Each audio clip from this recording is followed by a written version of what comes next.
నమస్కారం. నేను ఇప్పుడు బేతబోలు రామబ్రహ్మం గారు రచించిన ఒక పద్యాన్ని పాడతాను.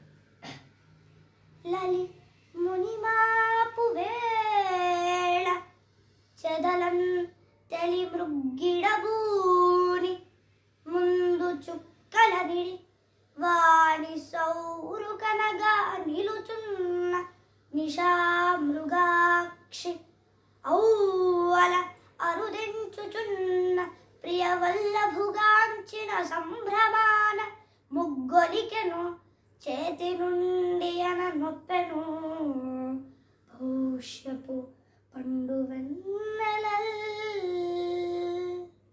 భావం: సాయం సంధ్యా సమయంలో అనగా చంద్రోదయ సమయాన లేడి కళ్ళ లాంటి అందమైన కళ్ళు కలిగిన రాత్రి అనే స్త్రీ ఆకాశ ప్రాంగణంలో ముగ్గు వేద్దాం అనుకుంది.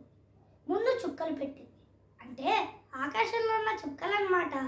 గీతలు గీసే ముందు చుక్కల అందాన్ని సరిగ్గా ఉన్నాయో లేదో చూస్తున్నప్పుడు దూరంగా తూర్పు దిక్కున ఆవిడ ప్రియుడైన చంద్రుడు కనపడడంతో ఆనందంలో పరవశించి ముగ్గు గిన్నె ఆవిడ చేతిలో ఉన్న ముగ్గు గిన్నె వలికి మృగ్గంతా కింద పడిందా అన్నట్టుగా పౌష్యపు పండు వెన్నెల భూమ్యాకాశాల మధ్య ప్రదేశమంతా అందంగా నిండిపోయింది.